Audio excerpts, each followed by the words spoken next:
Saya doakan mudah-mudahan senantiasa ikhlas, sabar, istiqamah dalam berdakwah, ilahi kalimatillah, memperjuangkan agama Allah di Hongkong ini.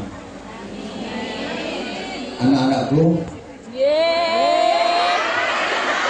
nggih Pak, njaluk sangu. Majelis Raudhatul Jannah Taibo we. Akhirnya saya tak maksud anak-anakku itu sampean gitu. Teganya Iya dirimu. sih, emang iya. Sebentar. Kapan ya duit? Yang saya cintai, yang saya banggakan, akhwat fillah, jamaah rahimakumullah, sungguh spektakuler hari ini. Spektakuler. Saya bersyukur kepada Allah Subhanahu wa taala kembali bisa berjumpa, bermuajahah, bersilaturahim, ngaji bareng sampeyan semua. Ini karunia Allah yang luar biasa. Karena bulan Mei yang kemarin sempat ada sedikit kendala, Anwar Zahid sempat bikin heboh, bahkan masuk beberapa koran di Hongkong. Tapi dengan demikian Anwar Zahid semakin terkenal.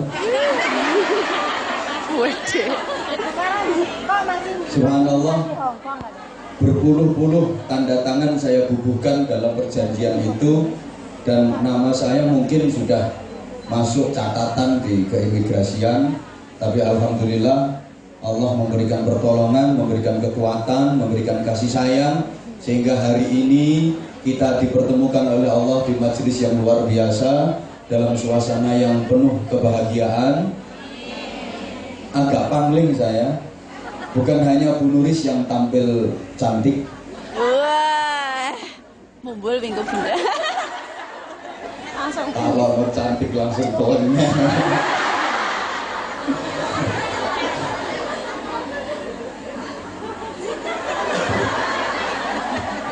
Ini yang berada di depan saya, subhanallah, calon-calon bidadari surga.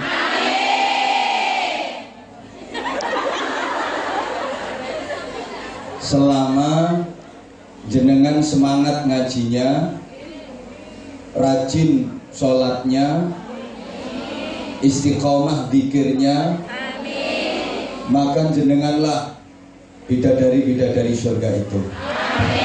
Insyaallah. May yuridillahu bihi khairan yufaqihu fiddin.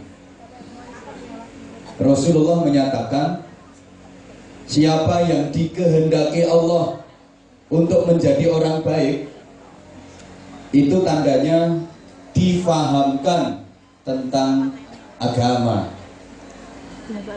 Orang yang oleh Allah dikehendaki menjadi orang baik itu diberi pemahaman agama yang cukup. Lah bisa nih paham urusan-urusan agama, satu-satunya cara yang ngaji. Maka kewajiban ngaji itu tak terbatas. Kewajiban ngaji itu sampai mati, minal mahdi ilal lahdi. Apa ini? Pulsa. Oh. Kenapa? Jamaah sekalian, hakikatnya semua manusia itu bodoh. Saya ulang, hakikatnya semua manusia itu bodoh. Yang punya ilmu cuma Allah, kepandaian hanya milik Allah. Hakikatnya semua manusia bodoh, termasuk yang ceramah ini. Iya, asli goblok. Ketika manusia punya pengetahuan, karena pada saat itu dia sedang berada dalam bimbingan Allah, karena dia sedang berada dalam petunjuk Allah. Sebagaimana tadi yang disampaikan Bu Nuris, al-insan mahallul khotok wan nisyan, bukan makalul katok wasrualan. Manusia itu tempatnya salah, bukan tempatnya benar. Maka sesungguhnya semua manusia itu salah. Siapapun dia, hakikatnya manusia itu salah. Ketika manusia melakukan kebenaran, itu karena dia sedang dituntun Allah, karena dia sedang berada dalam bimbingan Allah, karena dia sedang berada dalam naungan nurullah. Bukan kebenaran atas ikhtiarnya dia. Saya ulang, sesungguhnya semua manusia itu salah. Salah ketika manusia dianggap melakukan sesuatu yang benar, karena memang dia sedang dibimbing oleh Allah, karena dia sedang dituntun oleh Allah. Nah, bimbingan dan tuntunan Allah itu tidak terjadi secara ujuk-ujuk. Dalam istilah yang lebih mudah dipahami, terjadinya tidak mak betunduk itu enggak. What is petunjuk? Ya, harus kita upayakan.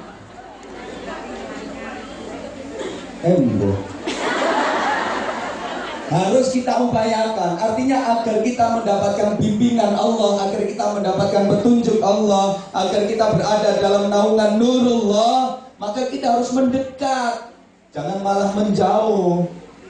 Nek ono ngaji teko, kalau lagi ada pengajian datang, beli tiket, nyampe $70.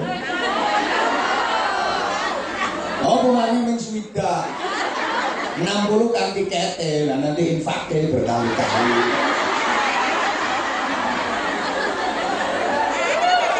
Itu sesungguhnya sangat murah nilainya jika dibandingkan dengan fadilah yang Anda dapat. Tadi kan juga saya sampaikan, duduk 1 jam saja di sini, 1 jam itu nilainya lebih bagus, lebih utama daripada sholat sunnah 1000 rakaat. Bayangkan, aku gak tahu sholat sunnah 1000 rakaat. Apa mana potong ngamu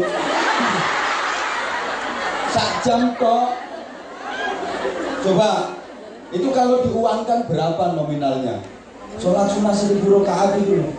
Kalau 1 jam, nah kalau 2 jam kan 2000 rakaat. Kalau 3 jam kan 3000. Wa afdalu min ziyarati alfi syahidin. Coba, lebih utama daripada menziarahi 1000 orang mati syahid. Ziarah ndekne Sa'ad bin Abi Waqqas itu biayanya piro? $280, ya toh? Aku dulu nang brosur.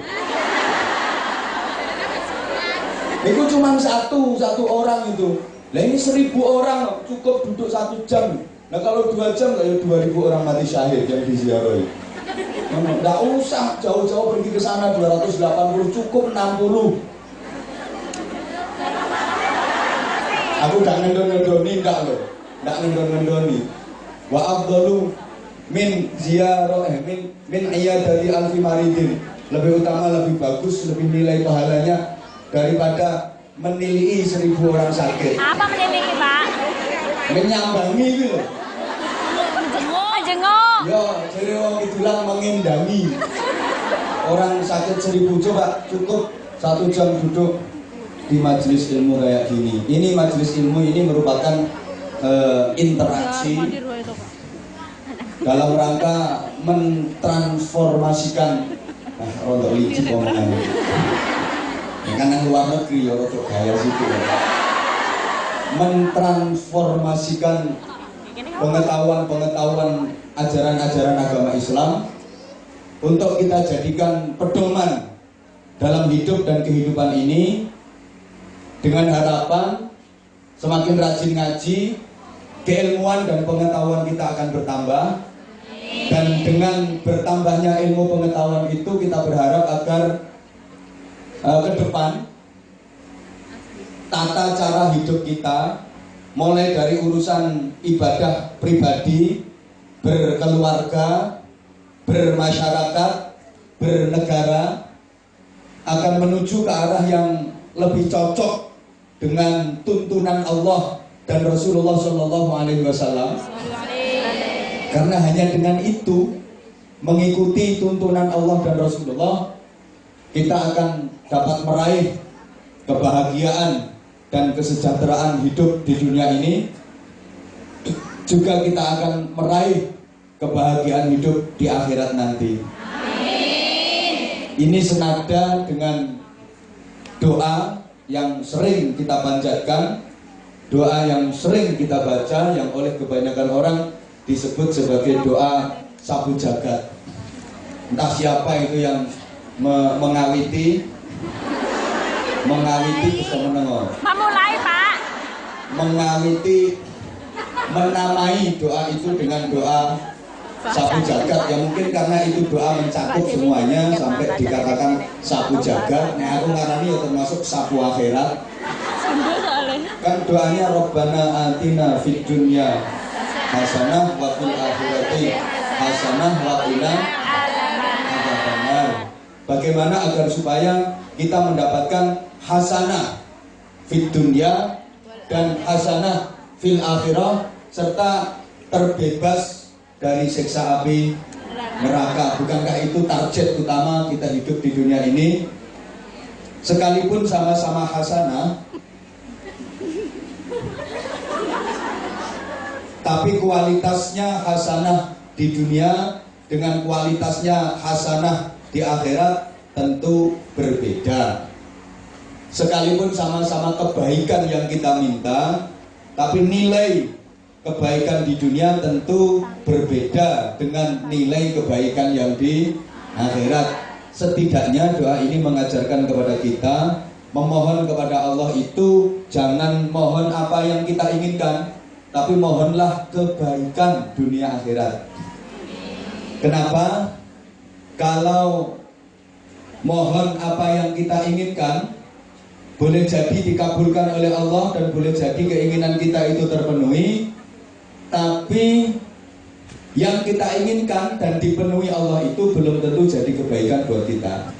Makanya sampean lek donga iku aja kok njaluk sing dikepingini. Soalnya sing sampean kepingini durung karuan dadine apik. Tapi njaluk kesaenan, mintalah kebaikan.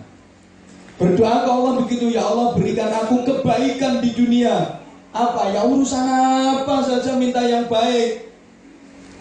Jodoh yang baik, keluarga yang baik, anak-anak yang baik, pekerjaan yang baik, majikan yang baik, rezeki yang baik, duit yang baik. Urusan akhirat juga begitu, minta kebaikan. Urusan apa? Opo wae njaluk sing apik. Ini harus mencakup semuanya. Jadi jangan mendikte Allah. Ndonga lan dikte nang gone Gusti Allah. Enggak bener. Artinya seakan-akan menuntut kepada Allah agar keinginan sampean dipenuhi.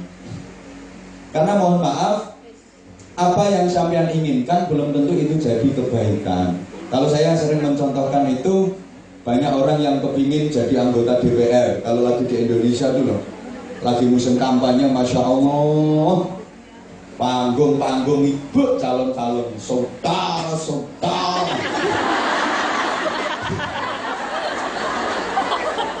Duit miliaran dikeluarin, baliho foto gede-gedean di pinggir jalan.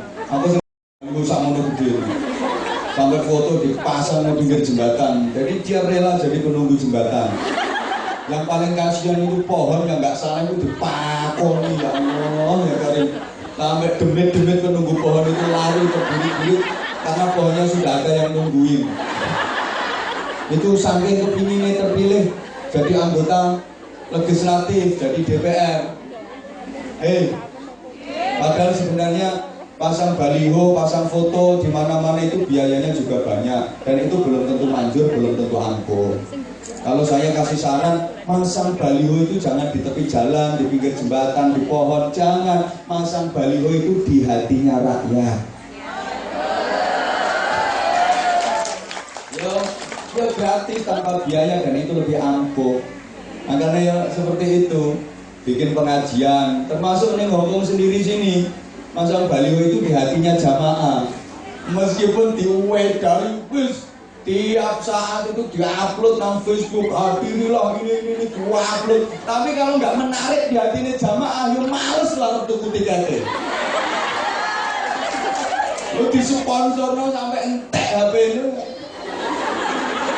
Kenapa nggak masuk ke hatinya jamaah? Betul? Kalau ditempatkan di gedung yang paling besar, oleh sponsornya 2 tahun sebelumnya. Tapi kalau nggak masuk di hati ini jamaah, ini nggak payu tiketnya. Meskipun itu tiketnya diketumpuk sampai pirang-pirang, diselebarno tiap malam, di-upload, di-share. Nggak usah pakai di-upload, nggak usah pakai di-share kalau udah masuk di hatinya jamaah.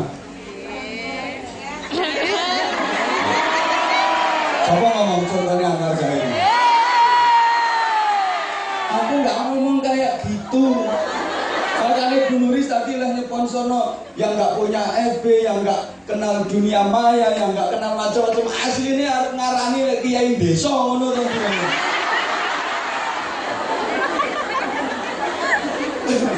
Nggak apa-apa, aku dibilang desa nggak apa-apa. Memang kenyataan. Tapi secara pengetahuan aku nggak mau kalah dengan yang terserah pilih apa yo bam. Tapi kayak iso ngincengi statusku juga. Ya teko nggone arek-arek ngono iki aku di situ. Aku gagah ngono. Kurang penggawean. Tenane. Aku sih paling. Ya.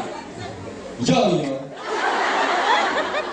Mengganggu konsentrasi wong ngaji ya. Aku mau nerangnya apa yang mau. Legislatif. Pohon ditutupi, Pak. Apa? Pohon ditutupi. Nah iya, makanya cukup segala sesuatu kalau sudah tertanam di hati. Nah itu jadinya mesti aktif. Maka kita meminta kepada Allah kebaikan. Jangan minta apa yang kita inginkan, karena yang kita inginkan belum tentu jadi kebaikan. Tapi kalau kebaikan yang diberikan kepada Allah untuk kita mesti barokah. Amin. Jadi kalau ada kawan kita, teman kita, sahabat kita yang berhasil mendapatkan apa yang diinginkan, kita nggak perlu iri. Karena sesuatu yang didapat itu belum tentu jadi kebaikan. Tapi irilah dengan orang yang baik. Kita harus iri dengan orang yang baik. Nggak usah iri dengan orang yang berhasil mendapat sesuatu. Benar loh. Kalau ada orang kok baik banget, ya Allah, sama-sama BMI. Gajinya dia juga sama dengan gaji aku, tapi dia sedekahnya kok bisa istiqomah, bahkan bisa sedekah lebih gede, dan itu pun dia masih bisa nabung. Nah aku lo gaji yo podo, tapi duitnya nyandi parah. Gitu loh. Nah emang dia sederhana, lo sampean lipstik yang negara-negara larang gak dulu. Masih om tuh kono lipstik larang lek lambemu jebel ya panggon jebel.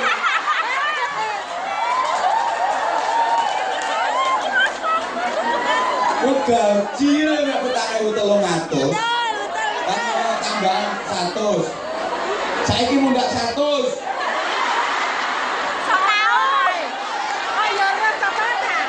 Ya ngerti.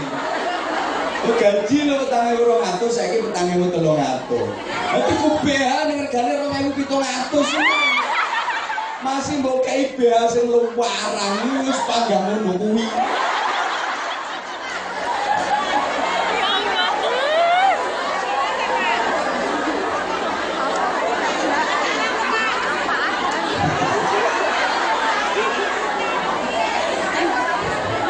Ya Allah, ya Allah. Makanya udah minta itu kebaikan.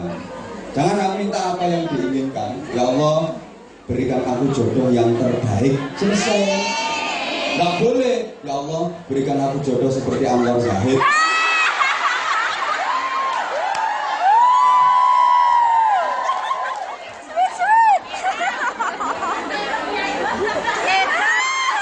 Berdoanya minta yang terbaik, pasti dikasih yang terbaik sama Allah. Maka aturannya doa itu kan pernah saya sampaikan, jangan terlalu detail. Donga terlalu detail itu namanya Allah didikte.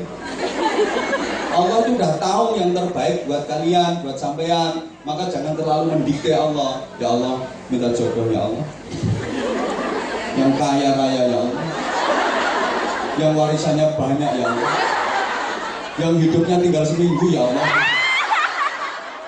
Jadi istrinya seminggu dapat warisan 3 miliar. Enak banget kerja seminggu lah 3 miliar ini.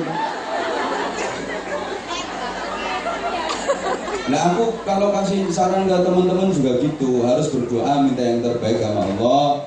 Tapi misalnya dongo ya nggak usah terlalu didetailkan. Ya Allah minta jodoh ya Allah, yang cantik, yang kuning langsat, yang anaknya orang kaya, yang solehah, yang taat, yang jadi ibu yang baik untuk anak-anak saya, yang ukuran BH-nya nomor 64. Nah itu kan terlalu detail.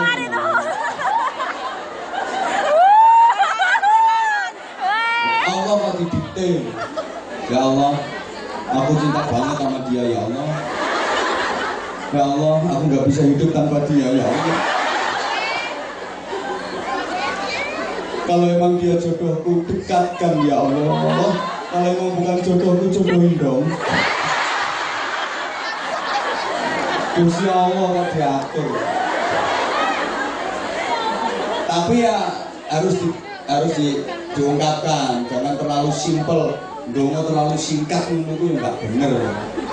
Ya Allah, Engkau tahu yang ku mau, amin. Ya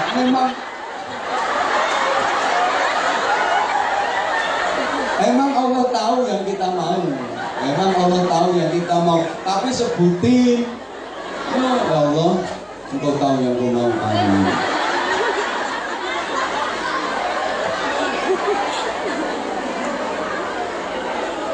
Nah, hari ini saya hanya akan sharing. Tapi materi yang sesungguhnya besok aja. Yang hari ini, iya kok tak lenggong. Besok hari libur. Besok kan hari Ahad. Oh, sampai dikasih liburnya sekarang. Ya, besok datang lagi. Kalau nggak gitu, insya Allah nanti bulan November ketemu sama aku lagi. Insya Allah. Sama sekalian. Woi. Lu kok disuruh ngaji terus apa nggak kerja Pak, urusan dunia le? Jangan salah. Kan dalam 1 minggu 6 harinya udah kerja. Kalau 1 harinya dipakai untuk ngaji, insya Allah yang 6 harinya itu akan bernilai ibadah. Jadi kalau bisa kita menjalani kehidupan ini on time, ini loh, bernilai ibadah semua secara full time. Untuk keren ini. Menang atau sama menang? Artinya garu apa? Islam bukan anti dunia. Ada yang ngomong gak boleh dikalah dulu Pak, kecuali sama aku.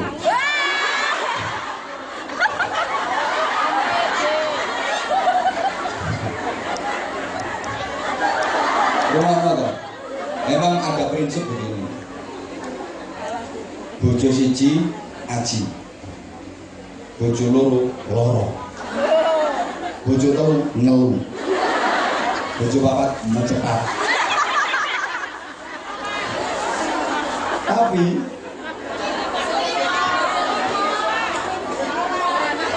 bojo lewat jaran. Ana ruwono. Aja macam-macam tak ada. Ya lihat mobil, rodanya 1, ya nggak bisa jalan. Roda 2, ya ora iso mlaku. Roda 3, bemo saiki dilarang. Becak ya ora payu, bisa banter kudu roda 4. Istilahnya orang megang tangan, kalau cuma tangan 1, jari 1, plek, nggak kuat. Kalau jari 2, lumayan. Kalau jari 3, semakin kuat. Tapi sempurna kalau 4.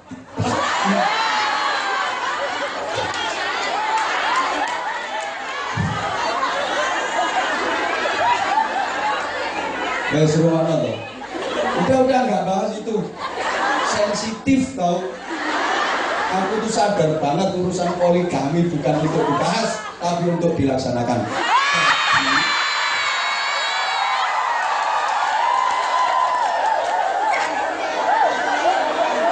Mama, aku mau bahas itu.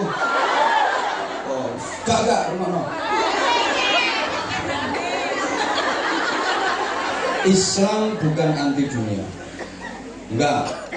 Siapa bilang? Islam enggak mengajarkan orang terus suruh ibadah mahdoh aja ke Allah tanpa ngurusin dunia. Tapi juga jangan hanya fokus dan konsentrasi urusan dunia sampai lupa akhirat. Dulu zaman Rasulullah ada seorang sahabat, orang laki-laki yang luar biasa. Dia itu hidupnya di masjid. Uripe lu nyang masjid. Pokok penggaweane wis dzikir, wiridan, tahlilan, yasinan, manakiban, sholawatan, menjaga istighosa. Hidupnya di masjid terus. Luar biasa. Dengerin, halo. Dia sholatnya subhanallah, masih gak ono tandingannya. Kalau takbir sampai ngeses.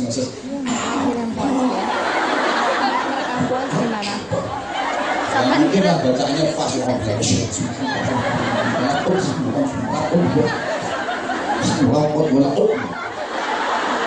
Bagus sholatnya. Sujud nganti batunya benjut. Dzikir sampai lambene jedir. Poso bendino, sedekah nyanyo, zakat ora mufakat. Haji itu dia tiap tahun berangkat haji. Luar biasa. Umroh seminggu berangkat 5 kali. Bahkan rumahnya Mekah.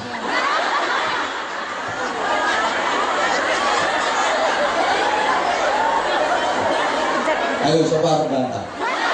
Kok bisa berangkat umroh seminggu 5 kali? Ya rumahnya Mekah. Jaga pintu. Luar biasa. Kerjaannya wis wiridan pikiran. Tasbih nggak pernah berhenti, muter terus.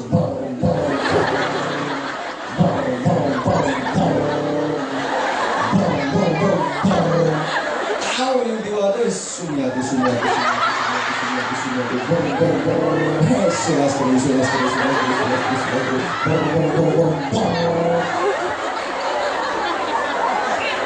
Orang itu pada bilang, pada mengatakan, wah itu tuh ahli surga tuh orang.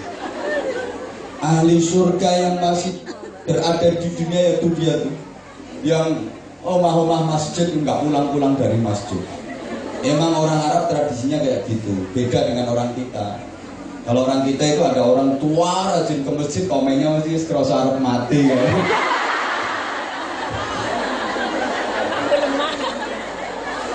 Itu komennya kayak gitu. Wah dia tuh ahli surga. Ahli surga yang masih tinggal di dunia ya dia itu.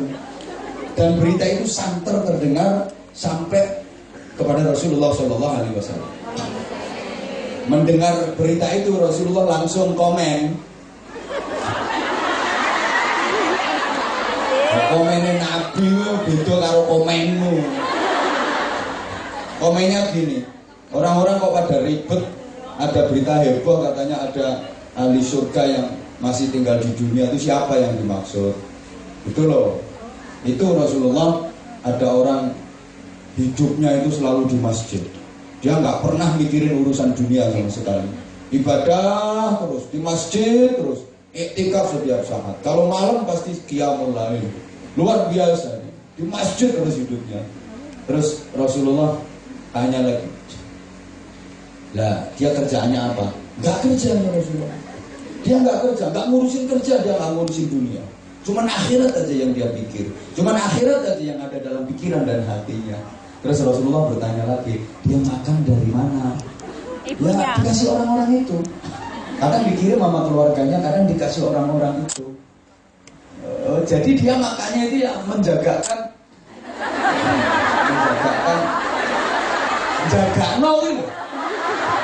Ya menjagakan kasih orang. Kalau nggak ada yang ngasih dia nggak makan. Subhanallah, luar biasa hebat itu orang. Terus Nabi bersabda, orang yang mau bekerja untuk dirinya sendiri, untuk menafkahi keluarga, anak dan istri, tapi masih tetap mau ke masjid, itu jauh lebih baik ibadahnya daripada orang yang di masjid terus-terusan tapi dia nggak mau kerja. Tak baleni. Soalnya IQ-mu kan rendah.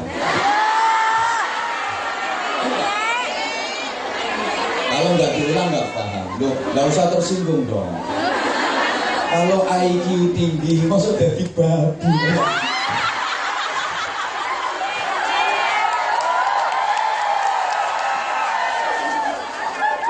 Kepepet, Pak. Mohon maaf, memang kenyataan itu kadang-kadang pahit rasanya dan jujur itu menyakitkan. Ayo sudah nesu, minggat kok. Lah artinya sama, saya dengan jenengan itu sama. Ngono lho, digojloki ngono ku diloki ngono ku aja nesu. Cemen. Ya orang itu semakin banyak diloke kayak gitu, jadi spirit, jadi motivasi, nanti pasti akan jadi orang hebat. Rata-rata orang hebat, orang-orang sukses itu adalah orang-orang yang pernah tersakiti, pernah teraniaya, pernah berada di bawah, pernah merasakan kesengsaraan dalam hidup. Rata-rata seperti itu. Nah, aku biasa dilokno wong, ceramah model opo. Tapi nyatane jamaahnya paling akeh.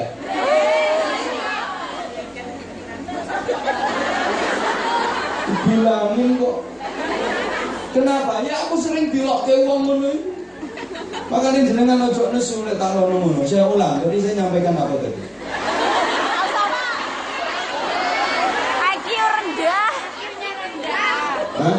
IQ rendah. Karena IQ-nya rendah maka saya ulang. Yang saya sampaikan tadi apa?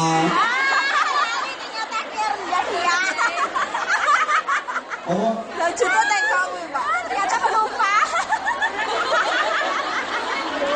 lali ya. Aku lo nyampe apa?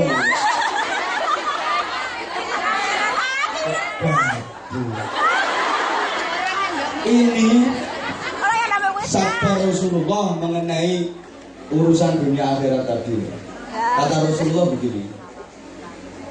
Orang yang mau bekerja ya untuk kepentingan diri sendiri dan untuk keluarga, tapi dia masih tetap mau beribadah, dia mau sholat, dia mau ngaji, itu jauh lebih baik dan lebih dicintai Allah daripada orang yang hanya di masjid terus-terusan tapi nggak mau kerja. Rasulullah juga tidak memandang baik pada orang yang cukup kerja terus sampai lupa ibadahnya.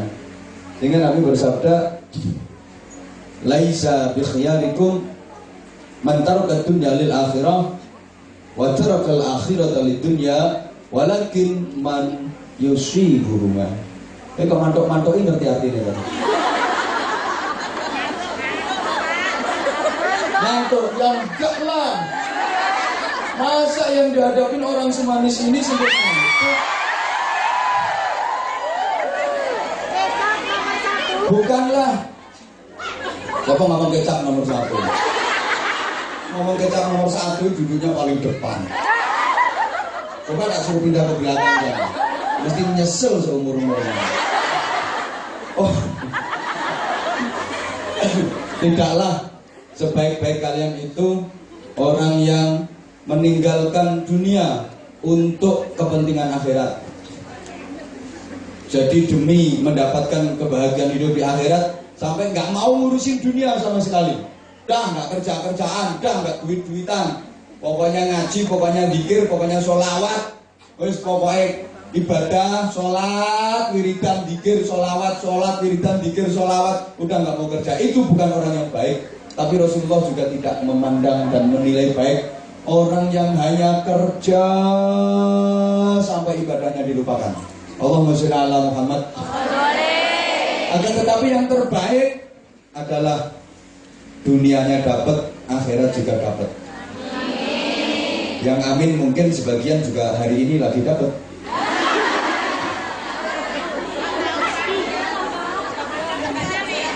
Dapat gaji. Dunyane kecekel, akhirate kecanda. Maka ikhwatal iman, jamaah rahimakumullah, hidup di dunia ini ibarat orang yang berlayar. Berlayar di lautan, ya mesti masuk berlayar nge-toilet. Yang namanya berlayar itu ya di laut. Sama rumah no, ibarat orang berlayar di laut dan bertujuan dalam menempuh pelayaran itu ingin sampai ke pantai tujuan. Orang berlayar itu perlu air apa enggak? Orang berlayar itu perlu air apa enggak? Ya perlu, tapi secukupnya saja. Untuk bekal minum dan bekal masak secukupnya. Jangan perahunya itu dipenuhi dengan air. Ya jelas. Emang orang berlayar itu perlu air. Tapi kalau perahu dipenuhi dengan air, maka yang terjadi perahunya nggak akan pernah sampai ke pantai tujuan. Orang hidup di dunia ini perlu duit, tapi ya secukupnya aja, seperlunya saja. Nek dikebaki duit dan duit yang menjadi orientasi hidupnya. Tujuan hidupnya cuma duit dan duit terus. Ini sama dengan orang yang berlayar, belum sampai ke pantai tujuan, perahunya dikebaki banyu. Maka yang terjadi dia nggak akan pernah sampai ke pantai tujuan karena perahunya tenggelam. Sebagaimana orang berlayar yang membutuhkan air untuk bekal, kita hidup di dunia ini memang perlu duit. Tapi ya seperlunya saja, secukupnya saja. Kalau hanya duit dan duit saja orientasi hidup ini, maka kita akan tenggelam dalam kesengsaraan dan kita nggak akan pernah sampai ke akhirat dengan selamat. Kita nggak akan pernah sampai ke surga yang penuh dengan kenikmatan. Halo. Orang yang orientasi hidupnya ini adalah duit, maka dia rendah. Orang yang orientasi hidupnya hanya untuk mengurusi urusan perut, maka nilainya lebih rendah daripada apa yang keluar dari perut. Loh, kok burung mes sama rumah? Orang yang orientasi hidupnya ini hanya urusan perut, nilainya lebih rendah daripada apa yang keluar dari perut. Padahal yang keluar dari perut itu gak ada sing apik. Apa sing apik ya ngomong?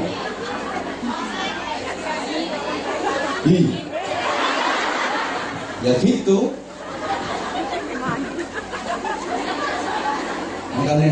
Makanya urusan dunia kayak gitu, saya doakan semuanya berkah.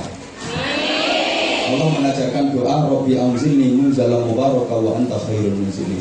Ya Allah, tempatkanlah aku dimanapun, mau di Indonesia, mau di Hong Kong, mau di negara yang lain, negara manapun, di tempat manapun, kapanpun, dimanapun, minta ditempatkan Allah, diatur Allah pada posisi yang selalu dibarokahi.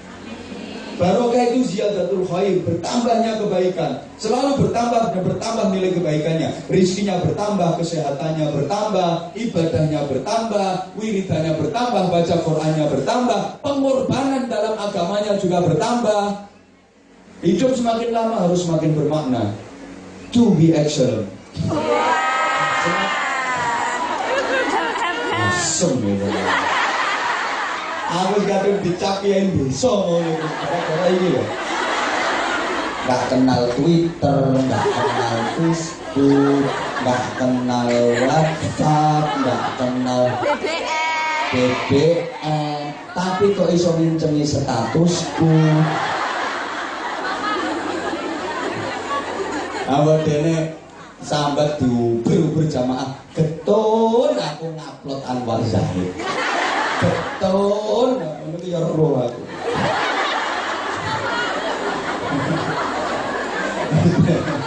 Ya wes emang aku desa. Ngaku sih, ngaku. Aku ngomong kayak gini tuh biar sampean itu enggak minder. Soalnya pada desa nih. Ya, Cuma Pak. aku desa dan penampilan aku juga desa. Nah, kaya sampean aslimu desa, elek wis nang loko masya Allah.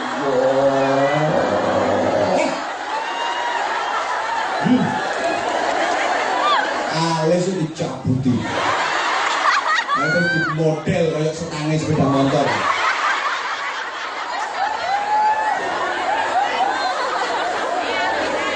Ya rupane ayu ini rada Hatimu kok sibuk. Udah berkambut lama bisa.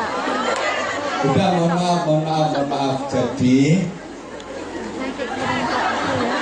Tuan ya. kita mau menata hati, maka apa berarti nggak boleh ngurusin dunia? Ya boleh. Itu sesuatu yang memang nggak mungkin akan kita hindari. Tapi dunia ini jangan dijadikan sebagai target hidup, jangan dijadikan sebagai tujuan. Ini hanya merupakan sarana. Allahumma sholli ala Muhammad. Nah, bahkan Rasulullah memberikan peringatan, kadal fakru ayyakuna kufron. Kefakiran, kemiskinan itu boleh jadi akan mendekatkan kepada kekufuran. Kalau orangnya nggak kuat, makanya bekerja itu bagian dari ibadah. Apalagi penjenengan ini pahlawan. Bukan cuma pahlawan devisa orang karuan ngenak ngomong akeh. Pahlawan devisa itu kemanfaatannya ya untuk masyarakat nggak karuan. Pahlawan dalam keluarga, pahlawan dalam kehidupan rumah tangga. Kalau kadang-kadang sampeyan dihapusi karo bojomu ya manut kae.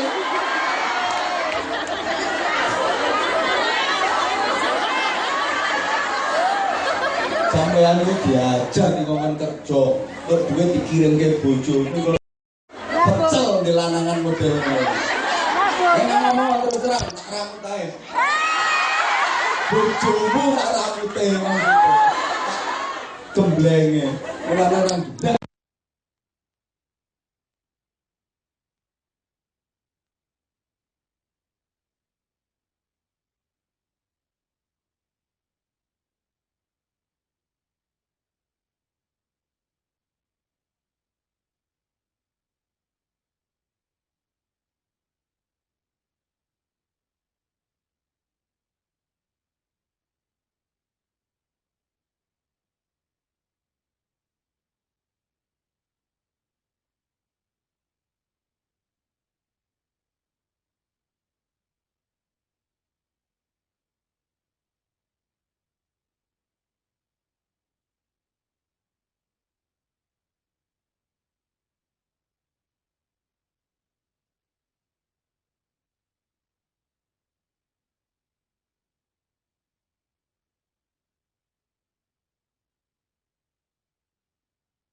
Hanya rezeki yang lebih banyak. Itu juga merupakan doa, maka Allah yang akan membalas jenengan semua. Jemaah sekalian, rahimakumullah, bahwa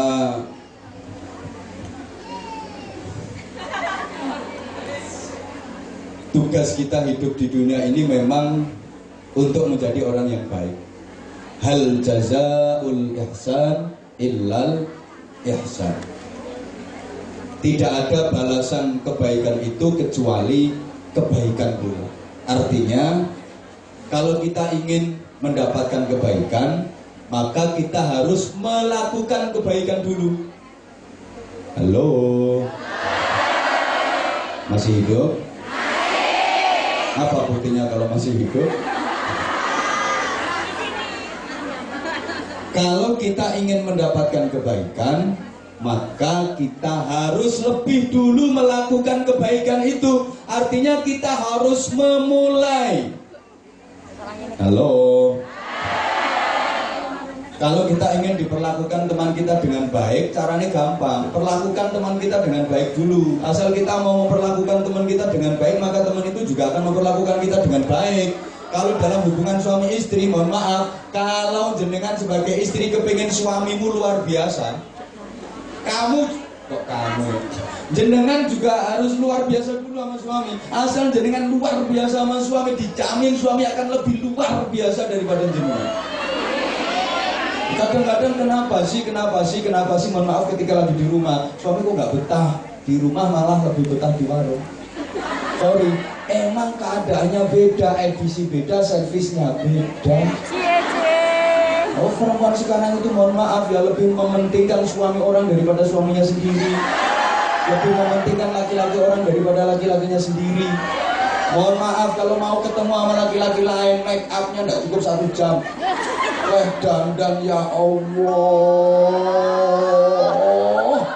Udah pakai lulur, pakai mangir, bedak lapis 7. Pakai blush on, ada wesitu. Jilbabnya ganti peng gitu. Karena dianggap nggak serasi dengan pakaiannya. Ganti lagi, nanti kalau cermin emosi.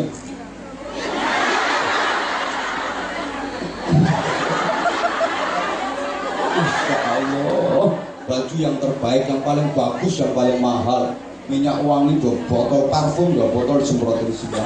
Harus tampil secantik mungkin, padahal cuma mau ketemuan Anwar Zahid. Coba kalau lagi di rumah sama suaminya sendiri, dasterin 10 dino gak ganti. Digawe digantung, digawe dicentelno, digawe digantung, digawe dicentelno. Nah penitinya lo 14.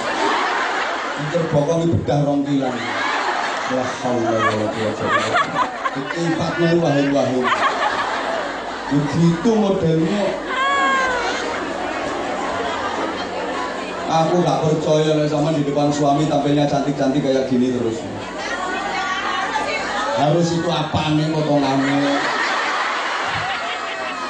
Warungnya dikongkeno kopi ya ikhlas, rajiane ya pas, ngutip ya enak, ikhlas jadi nikmat. Lu sampean dek gawe kopi deh. Bukan, tapi lambemu lak linci. Cangkem irung batuk ngelumpuk. Raciane gak pas, banyu gorong ngomong iki disuntek. Oh, beben melembung yo. Sisa mencret. Ngono lek guna. Lha kopine nek ngombe. Nah, itu rasanya cemplang. Kamu nggak perlu cinta sama Allah, kok kalah sih? Warung itu minum kopi ditemenin. Mohon maaf, kopi diminum belum habis sudah ditawari lagi. Nambahkah kopinya? Nambah nggih, nambah napa mboten. Gawekno lho bojomu ngombe kopi urung entek wis mbok obrak. Karena berangkat kerja. Pesawani lho, berangkat kerja.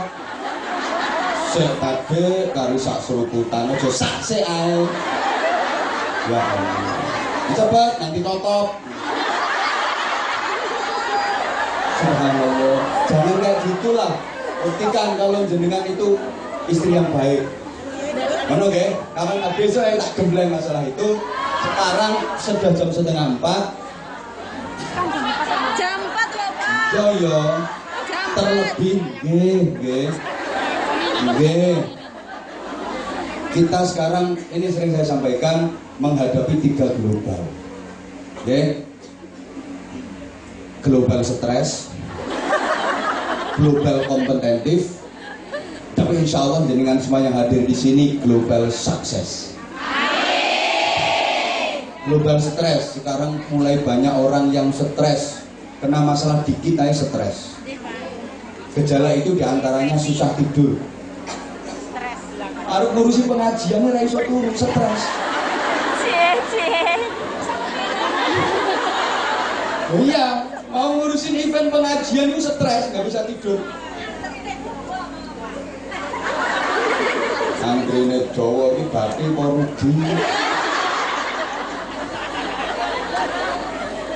Mohon maaf, sekarang banyak orang yang stres, mudah stres. Ini masalah dikit aja mudah stres. Kenapa? Satu, karena kurang pandai bersyukur. Kurang pandai bersyukur. Yang kedua, terlalu banyak mengeluh. Ada masalah dikit ya, waduh, wah, maren. Waduh, wah, maren, waduh, wah gimana, waduh, wah gimana, waduh, wah gimana. Terlalu banyak mengeluh. Apalagi orang sekarang, dikasih sedikit mengeluh, dikasih banyak selingkuh. Oh, saya setuju nih, Bu. Padahal saya sudah sering sampaikan, nah ini tidak boleh kerjasama. Karena gimana ya, dibalik laki-laki yang sukses ada istri yang selalu mendoakan dengan ikhlas. Tapi dibalik istri yang sukses pasti ada suami yang stres, itu pasti. Maka istri semakin sukses pasti suami semakin stres. Idealnya dalam rumah tangga itu pendapatan suami 25% lebih tinggi daripada pendapatan istri, atau 50% lebih tinggi kalau pendapatan istri lebih besar daripada pendapatan suami. Biasanya suaminya lolo. Maka istri semakin sukses pasti suami semakin stres. Pesanku, sukseskan dirimu, streskan suami. Cek gak macem-macem. Aku macem-macemnya aku. Sampai hari lu mas, sing ngomongin aku jangan macem-macem. Ayo macem-macem mau, sing ngomongin aku teman gak eling, anak-anak itu sing biayai tapi aku. Tamannya dudang-dudung, lindrak-lindruk koyo ngono. Ada macem-macem ah. Tak ketok. Kupingmu. Jarene nuru lak ngono. Ndi nuru? Halo. Loh, idealnya memang seperti itu. Harusnya. Maka sekarang mohon maaf, terutama yang kena penyakit stres itu ya mohon maaf, para pengusaha, orang-orang kaya yang banyak duitnya, para pejabat, kakek urusan arep turu jawab kalau peta-petik bingung. Sampeyan jamaah ini gak mikir, tapi sing duwe event, sing dadi panitia, stres. Dan ngene. Mati ora, urip ora. Nggak ngurusi sampean gimana supaya pengajian di Hongkong, dakwah di Hongkong tetap jalan. Kendalanya banyak, persoalannya banyak. Belum lagi kadang udah diteror kayak gini, Sing diarani gelek bati lah, diarani macem-macem lah, diarani wis gak karu-karuan. Tapi yo panggil lemu. Makanya teruskan perjuanganmu sayang. Aku akan selalu berada di sampingmu.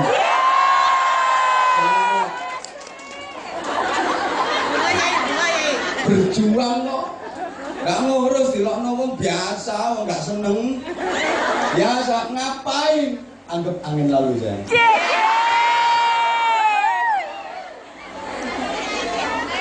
Maka kunci mensyukuri hidup itu kan begitu toh. Jangan banyak mengeluh tapi banyaklah bersyukur agar nggak stres. Caranya satu, pandai bersyukur. Yang kedua, berusaha berbagi dan membahagiakan orang lain. Merasa bahagia ketika bisa berbagi dan membahagiakan orang lain. Yang ketiga, tidak sakit hati, tidak susah, tidak sedih ketika orang lain menjelek-jelekan kita. Biar orang lain menjelekkan kita, kita tetap berusaha untuk membalasnya dengan kebaikan. Yang keempat, tidak silau galau dengan kemewahan dan gemerlapnya dunia karena sadar bahwa dunia hanya titipan dan tipuan belaka. Yang keempat, istiqomah dalam menjalankan ibadah. Dan yang kelima, lakukan aktivitas tinggi dengan hati senang dan gembira. Jalani hidup ini dengan gembira, perasaan senang, dengan senyum. The power of smile. The power of mind. The power of heart. Aku gak iso ngono. Kekuatan bibirmu yang nyelemer.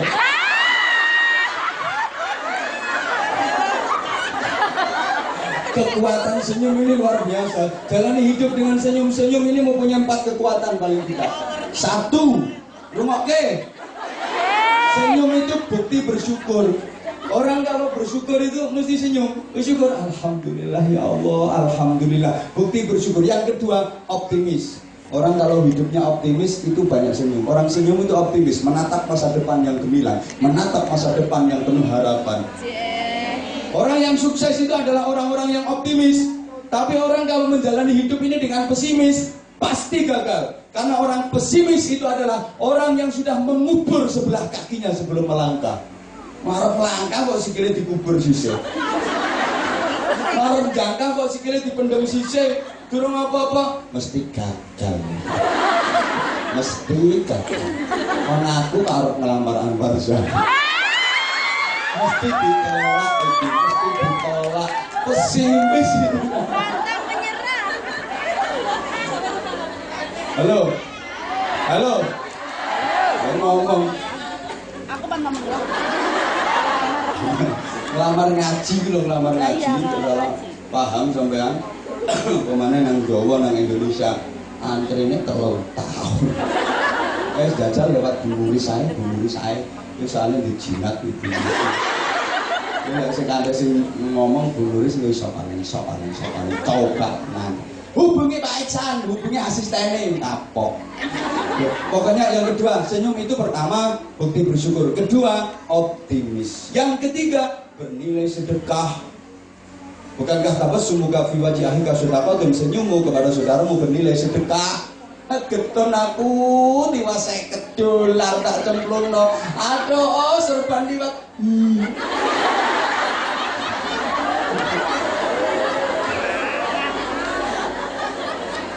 Yang keempat, senyum itu antioksidan yang spektakuler, kekebalan terhadap berbagai macam penyakit. Orang yang murah senyum gak gampang gering. Demi Allah, orang itu kalau murah senyum sehat, gak gampang terserang penyakit. Uang sing gering, uang sing gampang loro, sing ngrik-ngriken. Ini uang sing alise gatuk iki. Urip nang mencuran. Uang ning ditakoni. Alis iki nek sering gatuk, gampang gering. Makanya kan saya sering ngomong, lambe ciut itu lambe bermasalah.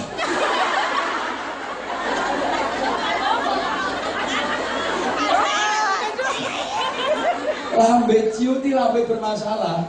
Tapi lambe yang cerah itu tanda bahwa hatinya bersih, hatinya pemaaf, hatinya lapang, hatinya sehat. Bibirnya selalu merekah, bibirnya selalu melebar. Bibir yang melebar itu bibir yang bahagia. Cermin hati yang bersih, ditanya sama orang, assalamualaikum, waalaikumsalam. Lebar. Bagaimana kabarnya? Alhamdulillah sehat. Ombo. Ini bibir yang sehat, bibir yang cuana loh. Coba, assalamualaikum, waalaikumsalam. Kabarnya gimana? Alhamdulillah sehat. Lambe ciut, lambe bermasalah.